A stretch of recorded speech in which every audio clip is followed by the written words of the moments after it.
¿Qué tal? ¿Cómo están? Bienvenidos, bienvenidas una vez más a nuestro programa 24 cuadros por segundo, acá en Quinta Edición, Canal 9, señal de BTR para toda la región de Valparaíso, y como ustedes pueden apreciar ya, junto a mi querido amigo don Alfredo Ramos Guerrero, el conocido doctor Ramos. ¿Cómo está, doctor? Yo estoy muy bien, Víctor. Gracias por su presentación cariñosa. Y qué bueno que esté con nosotros nuevamente ya.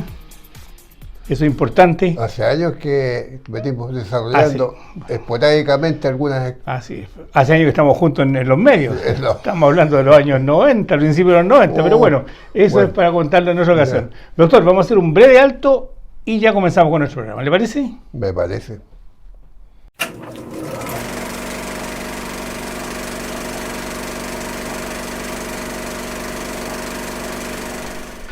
Y bien, doctor, ya estamos entrando en materia, ¿cierto? Y bueno, ¿de qué podemos conversar hoy día? Porque siempre usted tiene tantos temas interesantes.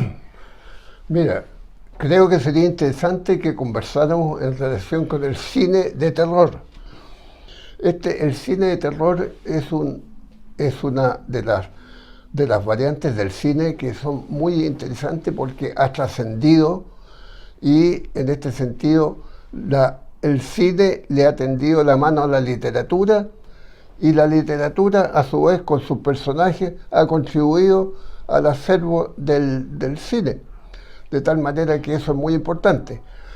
Y pienso yo que el cine de terror o el cine de los monstruos vale la pena destinarle un capítulo por razones incluso históricas, porque tienen un vínculo muy interesante.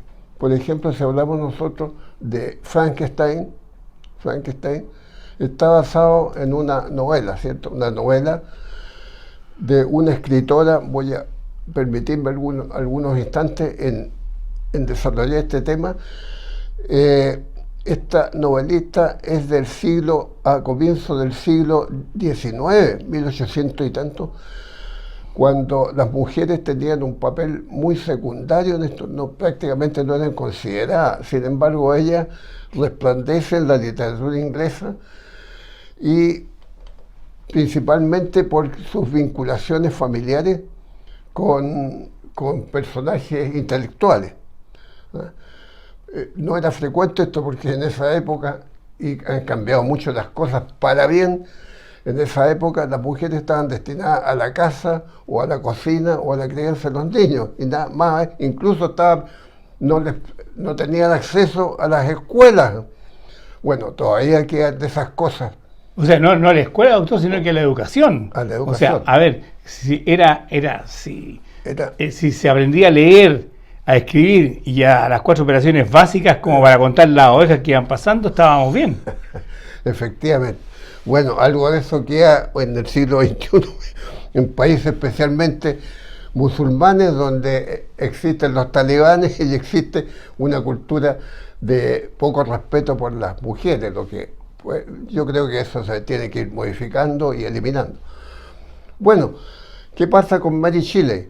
Mary Shelley es la creadora entonces de llamémoslo este monstruo. En algunas veces lo he escrito yo como... lo he leído como el monstruo de la sutura. Bueno, en varias ocasiones he visto eso, el monstruo de la sutura, en el sentido que es un monstruo creado por Mary Shelley.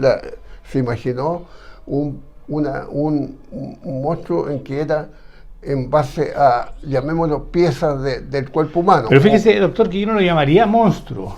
O sea, generalmente cuando hablamos de Drácula, de Frankenstein, la momia, el hombre lobo, hablamos de monstruos, los monstruos del cine. Pero yo hablaría de seres. ¿Por qué? Porque en el libro de Mary Shelley lo que quiere hacer ella es un ser que recobre vida. Ahora, que en su historia ese ser vaya configurándose a partir de diversas partes de otros seres que ya no existían, de otros seres humanos que no existían, el doctor, ¿cierto? El doctor Frankenstein logra crear un ser, porque no crea un monstruo, que después salió monstruosa su creación, es distinto, pero lo que anda buscando es construir un ser, revivir un ser a partir de lo que él llama en una parte de la película, por lo menos, desechos de otros seres humanos. Sí, miren, lo de desecho, no, porque él prácticamente elegía las partes buenas de los Claro, pero cadáveres. era, por ejemplo, una parte, una pierna, una mano, Claro. mandaba a buscar a su Claro, ayudante. por eso hablaba yo un monstruo de la sutura, porque finalmente resulta un monstruo. Bueno, pero el enfoque suyo es interesante y es valedero. Entonces, este personaje, fíjese que estamos hablando de prácticamente del año 1816, es decir, Chile está en las luchas por la independencia prácticamente. Y en una reunión con intelectuales en una mansión a orillas de un lago en Suiza, una tarde de invierno muy cruda, el anfitrión, que era Lord Byron, se le ocurrió entonces hacer un juego de idear entonces distintas alternativas sobre cuentos que tuviesen una característica de horror. Bueno, todos hicieron, había unas 10 personas, todos hicieron el intento, nos resultó, algunos no han trascendido, otros fueron muy fome. En cambio, el de Mary Shelley, ella lo concibió porque tenía prácticamente por razones culturales de su familia. De su familia habían viajado, habían estado en zonas de Alemania y en zonas, digamos, de castillos medievales. Entonces ella se imaginó este personaje y además, una cosa interesante, en esa época recién se estaba desarrollando la electricidad. Hoy día tenemos acceso a la electricidad en el interruptor, prendemos la luz, eso no existía. Había en esa época, era iluminación con gas, cuando más avanzado. Estamos hablando de 1818. 1818, 16, pues. Bueno, digamos, la reunión esta de los intelectuales fue en el año 1816 en realidad. Y la publicación fue 2 años más tarde. Entonces, ¿qué pasa? Que ella jamás se imaginó la trascendencia que iba a tener este asunto. Y vuelvo al tema eléctrico, porque en esa época recién algunos científicos estaban experimentando, o algunos técnicos estaban experimentando para el desarrollo que iba a tener la electricidad recién. El sello Galvani, por ejemplo, un científico italiano que hacía experimentación entonces con cadáveres de animales que le aplicaba electricidad y el animal le recogía una pata, por ejemplo. Entonces hay que mirar entonces este enfoque del desarrollo, cómo en esa época se estaba desarrollando entonces estas técnicas y existían estos conceptos. Sí, perdón, doctor. Usted lo que quiere decir usted que hay que fijarse en el contexto científico en que se desarrollaba esta temática. Claro, histórico. Histórico-científico. Histórico-científico. Bueno, ¿qué pasó entonces? Que, miren, entre paréntesis, la vida de Mary Shelley, que es la autora de Frankenstein, fue llevada al cine también. Hay una película sobre Mary Shelley porque la vida de ella fue muy, muy interesante y media teñida de misterio y de cosas que le pasaron. Su marido falleció, digamos, se ahogó en un lago. Después ella se había escapado porque tuvo un primer matrimonio, se había escapado y vivieron ocultos y tuvieron la pérdida. Total que una serie de cosas bastante, unas cosas un poquito misteriosas en su vida. Bueno, ¿qué pasó? Que vino el desarrollo del cine posteriormente, ya mucho más adelante, porque han pasado más de 200 años desde la O sea, la desde novela. 1818, cuando se publica el libro, hasta la aparición del cine, 1895. Han pasado más de 50 años, más. Y hoy día, de la publicación de Frankenstein, han pasado más de 200 años. O sea, estamos hablando de un personaje histórico. Bueno, en el cine, Frankenstein llegó en un momento muy especial, porque se había producido en 1927 el advenimiento del cine parlante, ¿cierto? Posteriormente, 2 años después, hubo una tremenda crisis económica en La 29. 1929, la crisis económica que produjo la quiebra de muchas empresas en Estados Unidos y por supuesto que afectó al cine, y esto afectó a nivel mundial. Chile no se vio excluido de esta situación. Entonces, los estudios cinematográficos de esa época, que son más o menos los mismos de hoy día con otros nombres, sufrieron el impacto económico, y Universal Studios está perdiendo mucho dinero, y también tenemos el problema de los artistas que no cumplían con los requisitos del cine hablado, ¿cierto? Eso está muy bien reflejado en la película Bailando bajo la lluvia. Bueno, o Cantando bajo la lluvia, y en parte fue un poco lo que le pasó en la película El Sheik. También, claro, a Valentino, Rodolfo Valentino, que no tenía voz para el sonoro. Tenía voz, o bien algunas mujeres de una voz muy aguda, sí, que no servía para. Entonces, Universal estaba pasando por esta crisis, y a alguien se le ocurrió, bueno, recurramos a ver cómo nos va con este asunto de los monstruos. Y de ahí, entonces, en el año 1931, Frankenstein le dieron origen a esta película, que curiosamente llamó mucho la atención. Y el año 1931 no tenían el desarrollo que tenemos hoy día, intelectual y cosas, y la gente entonces le llamó mucho la atención esto. Y crearon entonces esta película que se llama Frankenstein. En realidad Frankenstein, como usted muy bien dijo, corresponde al nombre del médico que experimentó el doctor Victor Frankenstein. Y posteriormente lo de Frankenstein ha pasado al monstruo del cine. Y también desarrollaron ellos Drácula un poco después, perdón, doctor, pero ya estamos en el año 31 y eso es importante detenerse un poco. ¿Por qué? ¿Por qué triunfó Frankenstein? O sea, no es que toda la gente haya leído el libro de Mary Shelley, sino que lo que ocurre es que estaba en una época de depresión. Estudios posteriores señalan que en época de depresión, en época de crisis, lo que más consumía en esa época la gente era el diario y las revistas de cómics. De hecho, la mayor cantidad de revistas de cómics y de superhéroes y de personajes que han trascendido nacen en esos años. Y por eso que la gente se volcó masivamente al cine, porque era un escape. Además, el boca a boca en esos años, no había la publicidad de ahora, iba contando y cada uno le iba agregando de su cosecha cómo era la historia de Frankenstein, y eso a nivel mundial, no solamente en Chile. Y por eso también fue una película exitosa para su época. Fue exitosa, y también tenemos que trasladarnos a Chile, en que las cosas llegaban con mucho retraso. Prácticamente yo personalmente vi a Frankenstein, qué sé yo, en la década del 40, porque ya habían pasado varios años, porque el transporte era muy lento, después vino la Segunda Guerra Mundial, así que las cosas se complicaron. De tal manera que estas películas prácticamente en la década del 40 tuvieron desarrollo aquí en Chile. Y bueno, este cine, en este caso específico de Frankenstein, permitió entonces la aparición de un artista, de Boris Karloff, un artista de cine de origen inglés, y que le aceptó porque anduvo muy bien esta película. Entonces él lo interpretó muy bien, y en una o dos películas más también hizo Boris Karloff de Frankenstein, y le sirvió como, porque era un artista, ya no era artista de Oscar, sino que era no mediocre, pero no tenía tantas expectativas desde su punto de vista.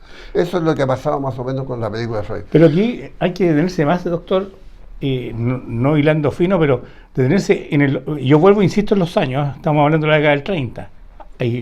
Había pasado que muy poco tiempo entre la Primera Guerra Mundial y la Segunda Guerra Mundial, si estamos en un periodo de crisis, ¿cierto? Están apareciendo los nuevos poderes que en el mundo, o sea, hay un montón, y que lo refleja bien Chaplin, ¿cierto? En los tiempos modernos, en la parte industrial y el trabajo van variando.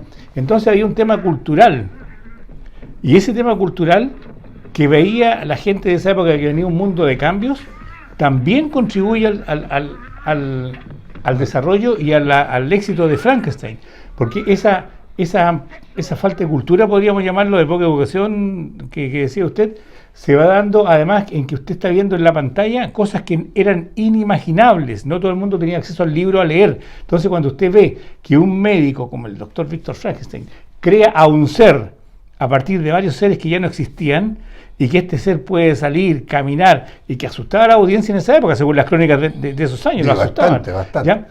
Haciendo un parangón, si nos venimos al 2023 como ahora, podríamos decir que hay mucha gente aún, mayores que nosotros, que aún piensan hacia dónde va a llegar la inteligencia artificial, por ejemplo. ¿En qué vamos a terminar? ¿Qué va a pasar con las máquinas computacionales, digitales, lo que sea? Mire, mucha gente a raíz de la película que gana el Oscar se está preguntando sobre los metaversos, los universos paralelos. Y de repente más de alguien puede tener, no en la cantidad que había antes, pero sí puede tener sus aprehensiones. ¿Qué nos va a ocurrir en la humanidad?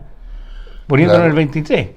Entonces, imagínense el 31 con todas las carencias que hay en esa época, cómo la gente podía imaginarse que a lo mejor se imaginaba alguna persona que iba a ver el mundo iba a estar poblado de seres fabricados en un laboratorio, en una mesa de operaciones. Es posible, ¿no? Es posible. Es un tema cultural. Claro, sin duda. Bueno, el hecho es que esto ha dado margen a varias películas posteriores que han explotado entonces este personaje. Desde luego en la novela original o en la película original se desarrolla con las investigaciones del doctor Víctor Frankenstein, etcétera, y llega un momento en que el monstruo se enfrenta con su creador y llega un momento en que le pide, por ejemplo, una compañera mujer, las películas de más adelante. Entonces eso da margen a otra película. Claro. Y así, y es que ahí hay un tema comercial, doctor, que hasta nuestros días está vigente. O sea, si la película John Wick es buena, vamos a la cuarta, y ahora están pensando en la quinta, con Keanu Reeves. En esa época, cuando a Frankenstein le fue bien, busquemos la novia y aparece la novia de Frankenstein. Después se supone que se casó Frankenstein y aparece el hijo de Frankenstein. También hubo una. Sí, no, y después ya más adelante, ya cuando aparecen los otros seres o monstruos, como llama usted, como Drácula o como el Hombre Lobo, aparece en la película Frankenstein contra Drácula, Frankenstein contra el Hombre Lobo, y empieza a haber una... Porque ahí ya entra a jugar definitivamente la parte comercial. Y Abbott y Costello contra Frankenstein. También, imagínese. Oiga, si digamos más fino, hay un cómico mexicano, Capulina, que hizo muchas películas, Capulina contra los monstruos, Capulina contra Frankenstein, El Santo, que era un luchador enmascarado también mexicano, gordito, sí. Claro, también contra Frankenstein, también contra Drácula, o sea, claro, ya la cosa se desvirtúa. Pero lo interesante, doctor, es que... Es la permanencia del personaje. Claro, pero lo interesante, doctor, que quiero, para ir redondeando ya con Frankenstein, es que es un impacto mediático, fue mi impacto mediático, porque no solamente se vio en el cine, se hicieron radioteatros, se hicieron fotonovelas, se hicieron cómics, se ocuparon páginas en los diarios, y que hubo un cambio cultural a partir de esa película en el cine, sí que lo hubo, con el género. Claro que sí.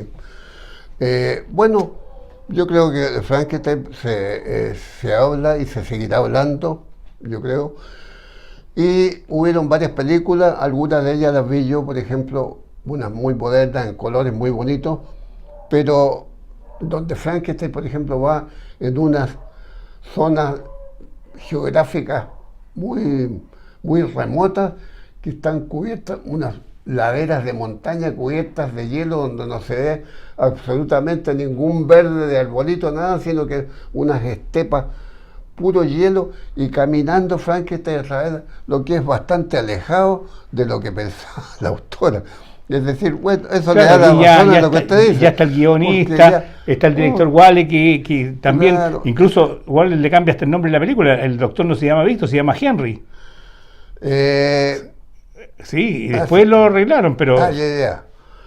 Pero, bueno, el hecho es que ha servido este monstruo, este personaje literario, y ha trascendido de una manera extraordinaria, y como usted bien dice, todavía se están pensando otras variables sobre el mismo tema.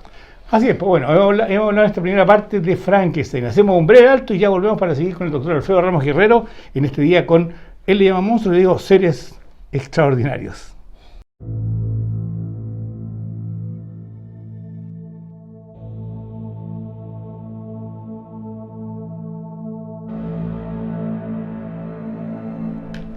Ya estamos de regreso con nuestro programa 24 cuadros por segundo junto al doctor Alfredo Ramos Guerrero, muy interesante como es habitual. Y les recuerdo que estamos en Town. ¿Qué es lo que es Town? Es una aplicación que usted puede bajar a su teléfono Android y ahí nos va a ver todos los días de la semana a las 20 horas en la aplicación Town.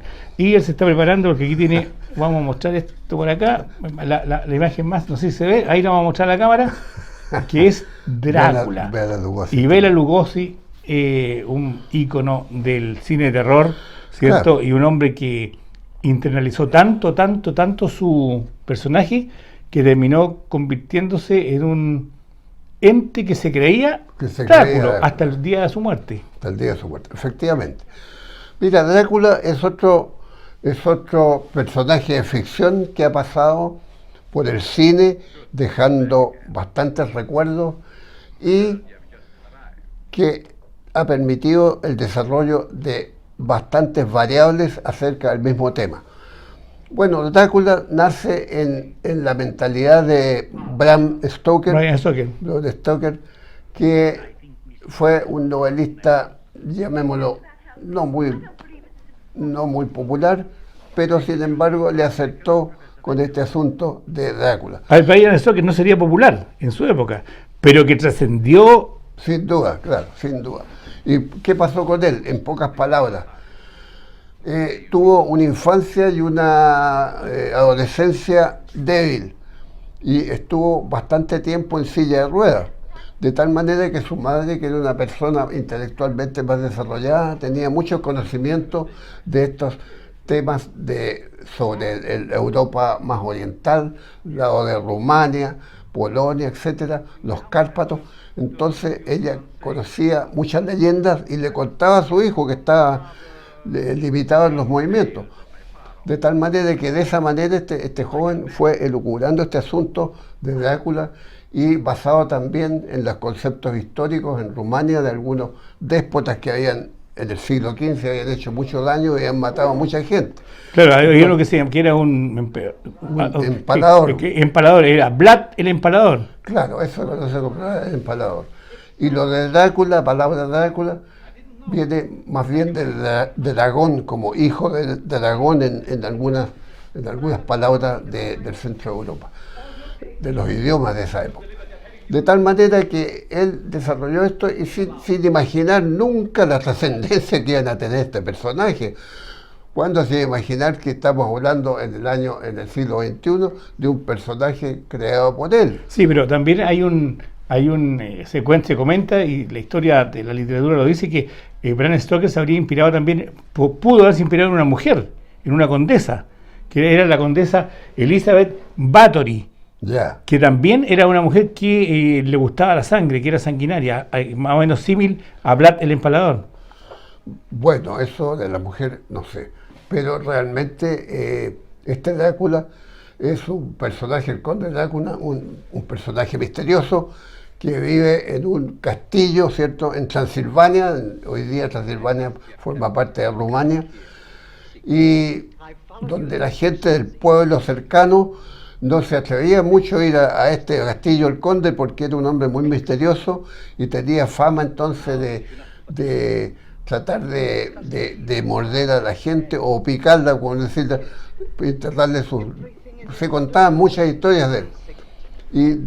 Y entonces un joven que era vendedor, algo así, o representante, lo comisionan para que vaya allá a vender algo a Drácula y tiene que hacer el camino entonces a este castillo. Y ahí lo recibe el conde Drácula en unas escenas que son bastante inolvidables.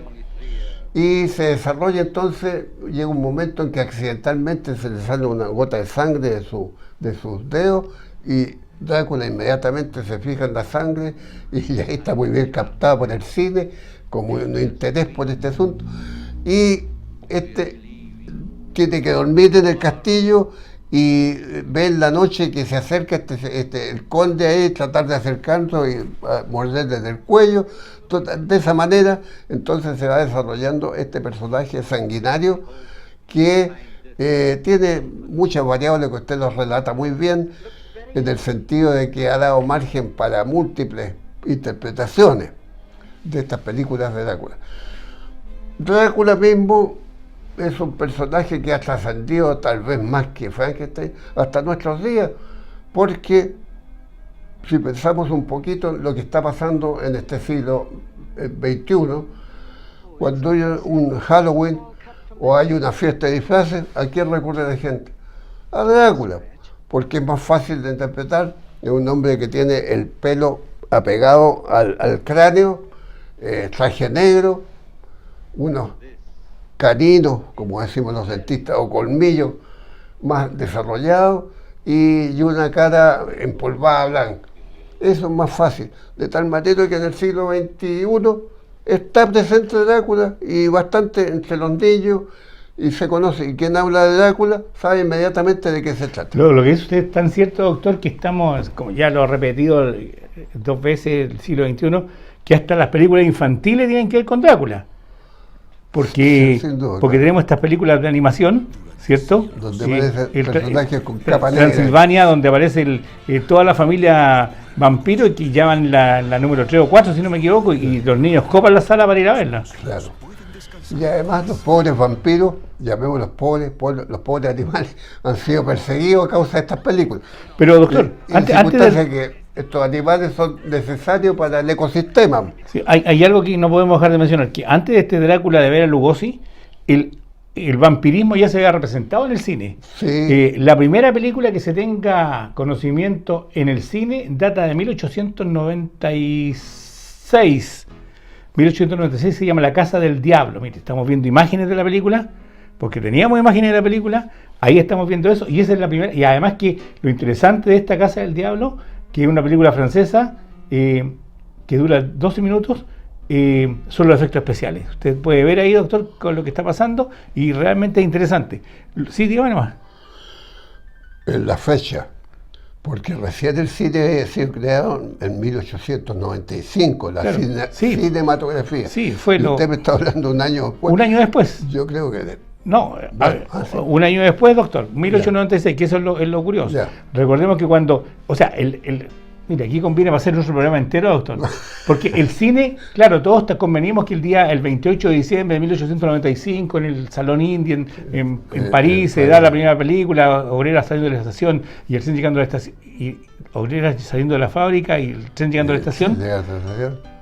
Eso se marca como el inicio. Pero esto del cine parte mucho antes. Recordemos que estuvo ahí Eastman, estuvo Kodak, estuvieron los hermanos Lumière, o sea, Edison, todos trabajando con ellos. La película por primera vez se ve públicamente, cobrando una entrada a esa fecha. Pero antes hay mucho más, o sea, hubo mucha gente trabajando en esto. Por eso, ya lo creo, por eso la parte tecnológica. claro, por eso que hay tanta película del año 96, ya, rápidamente. Entonces, esa es la primera película de vampiros. Y luego hay otra que hay que comentar de todas formas, que es la del año 1922 de Murnau, que es Nosferatu, que es un antecesor de Drácula, y que también el director de Drácula, de mudo. claro, toma un poco como ejemplos, suponemos, para hacer Drácula. Nosferatu también es un antecesor de Drácula. Y qué extraordinaria película. Sí, posteriormente se dio una película sobre Nosferatu con Klaus Kinski. Claro, con Klaus Kinski.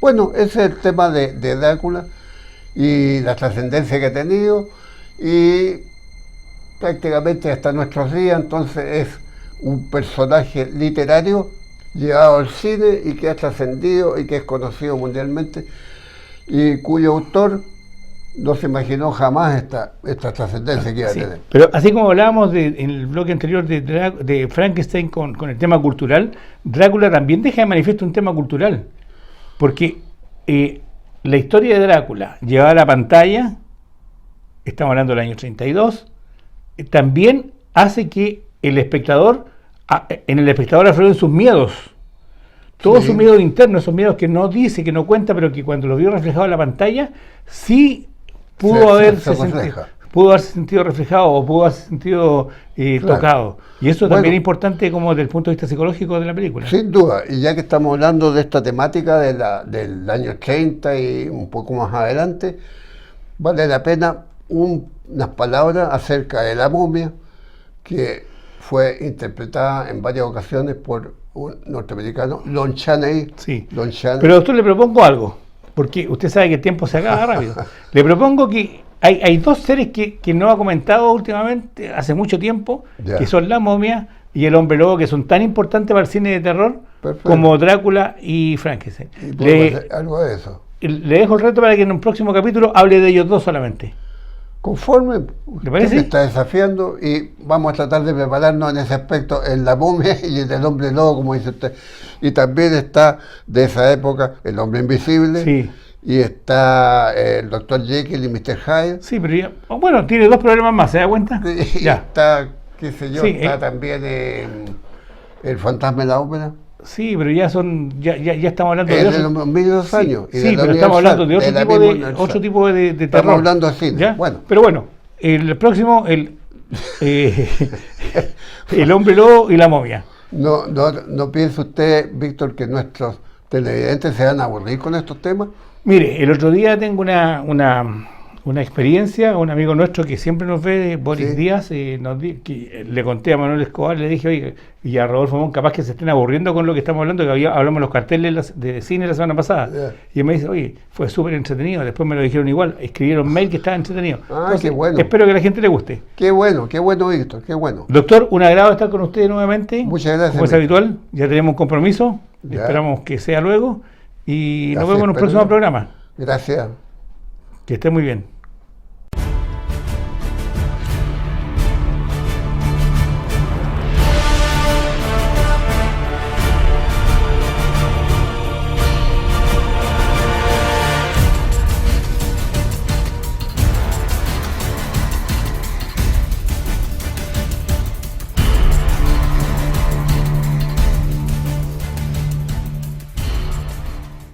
Y bien, ya estamos con la cartelera de esta semana, cartelera de Cine Sol, por supuesto, para que ustedes vayan al cine, vean buen cine en una buena sala como ese Cine Sol Quilpué, que está en el Mall Plaza El Sol, en pleno centro de la ciudad del Sol. ¿Qué hay de estreno? Bueno, llegó finalmente esta película que hemos comentado ya en 2 o 3 ocasiones apuntando su llegada, como es Calabozos y Dragones, Honor entre Ladrones. Así es el título de esta película del año 2023, que está dirigida por John Francis Daley y Jonathan Goldstein, con un reparto que incluye a Chris Pine, a Michelle Rodríguez, a René Jean Page, Justin Smith, entre otros. ¿Qué más tiene esta película? Bueno, es una adaptación cinematográfica del primer juego de rol de la historia. Ya lo comentamos la semana pasada, me parece, con Manuel, cuando él comenzó a promocionar el juego de rol primero en el programa y después ya apareció la película con Jeremy Irons. Bueno, y es la actuación del primer juego de rol de la historia, ¿cierto? Publicado por primera vez en el año 1974, ya es un juego de larga data, y bueno, donde un ladrón que era muy, a ver, ¿cómo lo podríamos llamar? Para algunas personas era encantador, para otras personas era muy atractivo, y una banda de aventureros increíbles emprenden lo que es un atraco épico para recuperar una reliquia perdida. Pero las cosas no salen como ellos querían, salen mal, o muy mal, o como dijo alguien por ahí, rematadamente mal, cuando se topan con las personas equivocadas. Y bueno, y ahí está toda esta saga, que para algunos es como muy entretenida, sobre todo para los que siguen el juego. Para otra gente cuesta un poco adentrarse en la película. ¿Por qué? Por el tema del juego. O sea, más que nada por eso, porque primero cuando a los adultos nos hablan, y digo nos hablan porque cuando nos contó por primera vez Manuel esto, también nos contó un poco de entender los juegos de rol, es como todo un mundo distinto donde hay mucha gente que participa alrededor de esto, pero que cuando se conoce sí es fascinante. Y esta es una adaptación, como dije, bastante accesible para todo público. Es una conclusión que como que da más confianza a ver películas cuando ya te tiene el tema dominado, por decirlo así de alguna manera. Y Calabozos y Dragones, cierto, Honor de Ladrones, va a ser sin lugar a dudas una película que se va a mantener por largo tiempo en cartelera, porque va a tener éxito y porque sabe cómo explotar la nostalgia, sobre todo de una generación que creció a la vera de los juegos de rol. Una generación que no es del todo conocida, incluso ahora, que conozco mucha gente adulta, aparte de Manuel Escobar, por supuesto, que juegan juegos de rol, para la redundancia, y que están practicando esto y están siempre conociendo la nueva forma. O sea, ahí entonces tiene una muestra de que Calabozos y Dragones esta nueva apuesta viene con mucha ganas, ¿cierto? Con la sala van a estar bastante repletas, y hay una generación que no conoce la película, los juegos, conoce otro juego de rol, pero seguramente le van a hablar los adultos y van a ir a ver esta película. Y por supuesto vaya a ver la Cinesol, que está con este estreno de la semana. Sigue en cartelera John Wick, una película que ha tenido bastante éxito, bajo la dirección de Chad Stahelski y con Keanu Reeves, como lo hemos contado ya en otras semanas, con Donnie Yen, Bill Skarsgård, Lawrence Fishburne, entre otros. Ahí entretenido lo que pasa con esta película, que tiene a Keanu Reeves por un lado, a Lawrence Fishburne por otro, porque ellos estuvieron, recordemos, en Matrix, esta saga que cambió un poco el mundo del cine en su época, hacia fines de los 90, y ahora están en John Wick. Bueno, este es un legendario asesino que ya está retirado, el personaje de John Wick, que interpretado por Keanu Reeves, que está retirado, pero que vuelve de nuevo a la acción, impulsado por una incontrolable búsqueda de venganza. Él quería vengarse a como diera lugar. La gente que ha visto la película ya sabe por qué. Al tener que luchar contra asesinos sedientos de sangre, esta gente que no puede estar sin que haya violencia de por medio, y que le persiguen, obviamente. Y John Wick tendrá que llevar sus habilidades al límite si quiere salir con vida, ¿eh? Así que, ¿usted cree que saldrá con vida John Wick? Creo que es una de la saga, es la mejor, es cine 100% acción en su máxima expresión. Esta saga alcanza una nueva cima y eleva la tensión, tanto que el universo de John Wick, incluso alguien dijo, podría ser casi el género Wick, pero no puede ser, si esta es la cuarta película nada más. Y no solo es la mejor, sino que es la mejor película de blockbuster, estas películas que usted son desechables, que usted la ve, la puede ver una vez, dos veces, ¿ya? Y la deja. La semana pasada ya le comentábamos que en Estados Unidos ya estaban catalogándola como la mejor película blockbuster de acción desde Mad Max, de John Miller. O sea, para que usted tenga una idea de lo que está pasando con John Wick a nivel mundial. Y esta última entrega de esta franquicia es un espectáculo de acción al límite y supera a las formidables predecesoras en todos sus aspectos. Así que si quiere acción pura, 100% garantizada, no puede perderse John Wick, que está en cartelera y va a estar por un largo tiempo, porque las salas están agotando las funciones. Y bueno, si quiere pasarlo bien en el cine, bien en el sentido figurado, porque de repente cuando hay tanta acción, tanta sangre, como que hay gente que es un poco renuente, pero si quiere pasarlo bien con la entretención, tiene que ver John Wick, y vaya a Cinesol, por supuesto, de Quilpué, que le está esperando todos los días, y a partir de las 13:30 que comienza la primera función, y hasta las alrededor de las 19 horas que comienza la última, 18:30, 19 horas que comienza la última función de el día. Si a usted le gusta el cine de catástrofe, hay muchas películas, hemos comentado latamente, muchas películas de catástrofe: 2012, La falla de San Andrés, Terremoto, Aftershock, etcétera. Y ahora llega otra película que tiene algún símil en el cine norteamericano, se llamó Tsunami, pero acá se llama Maremoto. Y este Maremoto es una película que la gran reacción para mí es que es noruega, no es una película norteamericana, no es un blockbuster hollywoodense, sino que es noruega. ¿Por qué digo que más atracción? Porque cuando uno no ve cine de países tan alejados como Noruega, escandinavo en este caso, quiere ver cómo se realiza el cine allá. O sea, estoy hablando también en sentido figurado, no es que el cine se haga distinto, siempre se hace con la misma cámara, las mismas tomas, los mismos planos, pero la forma de filmar, la forma de la puesta en escena varía, sin lugar a dudas, desde directores hollywoodenses, los europeos, de los europeos a los latinoamericanos, y obviamente a los escandinavos debe ser otra forma, a lo mejor un tipo más frío para encuadres, para forma.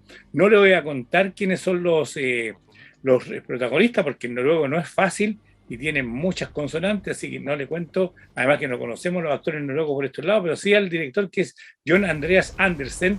¿Y de qué trata Maremoto? Es una plataforma petrolera que se está hundiendo dramáticamente en la costa noruega. Mandan a investigar, y estos investigadores intentan averiguar qué ha pasado, cuando se dan cuenta de que esto es solo el comienzo de un hecho más grave aún, y que se está gestando en medio del Mar del Norte. O sea, eso es en síntesis Maremoto.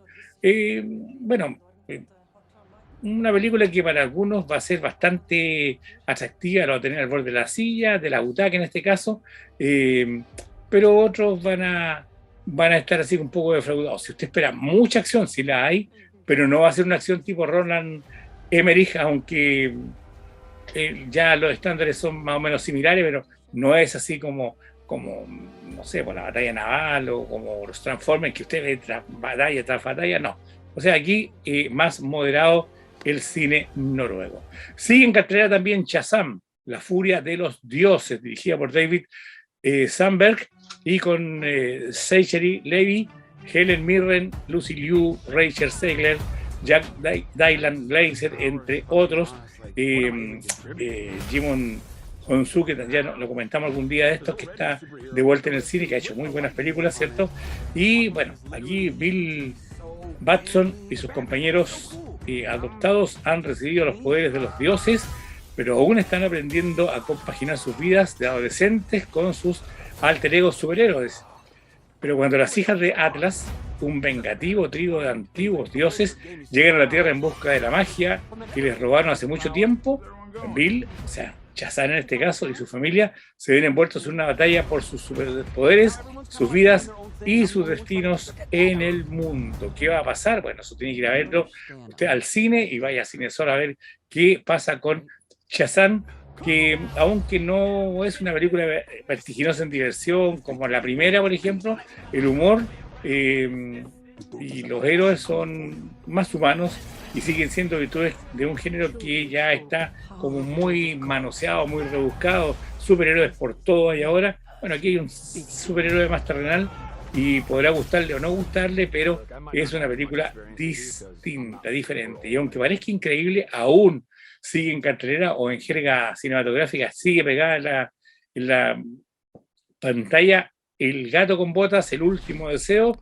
película que dirigieran Joel Crawford y Joan Manuel Mercado, y que tiene en la voz, por supuesto, a Antonio Banderas, que en su contrato dice que tiene que ser la voz tanto en español como en inglés de este gato que ha conquistado audiencias. Bueno, y el gato con botas descubre que su pasión por la aventura le ha pasado la factura. Ha consumido 8 de las 9 vidas que tiene, y yo sabía que los gatos tenían 7, pero bueno, es película, y por ello emprende un viaje épico para encontrar el mítico último deseo de restaurar sus 9 vidas en la película, 7 para los que conocen los gatos. Es una película independiente, entretenida, divertida e ingeniosa de todas maneras, donde DreamWorks Animation nuevamente pone de manifiesto que ya no solamente la factoría Disney puede hacer películas de animación entretenidas, sino que muchos, ya lo comentábamos la semana pasada también, que ya todos los estudios prácticamente pueden hacer animación de calidad. Y esto, El gato con botas, no es la excepción. Además de una película cautivadora, con un cuento de hadas lleno de matices, que de repente tiene sus giros hacia los adultos, después a los niños, o sea, nadie va a pasarlo mal en el cine, y yo creo que eso es lo que mantiene El gato con botas en cartelera después de varios meses. Se estrenó a fines de noviembre, recordemos, del año pasado, y aún está allí. Otra película que sigue en cartelera es Ant-Man and the Wasp, Quantum Manía. Bueno, aquí la pareja de superhéroes Scott Lang y Hope Van Dyne regresan para continuar las aventuras como el hombre hormiga, cierto, y la avispa, junto a los padres de Hope. La familia se encuentra explorando un reino cuántico mientras interactúan con extrañas nuevas criaturas y se embarcan en una aventura que los llevará más allá de los límites de lo que pensaban era posible. Una película de aventuras, superhéroes, con mucha acción también, pero para un público ya más restringido, un público que gusta este nicho de los superhéroes y que está en cartelera aún en Cinesol, por supuesto. Así que si a usted le gusta el cine, tiene que verlo en pantalla grande en Cinesol Quilpué, donde está toda la magia del cine en un solo lugar, por supuesto, en el Mall Plaza El Sol de Quilpué. Bueno, y vaya al cine y luego ya le vamos a contar de algún nuevo concurso para que ustedes vayan, gentileza de Cinesol y 24 cuadros por segundo. Nos vemos la próxima semana, que les vaya muy bien, vayan al cine y nos cuentan qué películas fueron a ver, nos pueden comentar o qué quieren que les comentemos en nuestro programa. Hasta la próxima, que les vaya muy bien, gracias.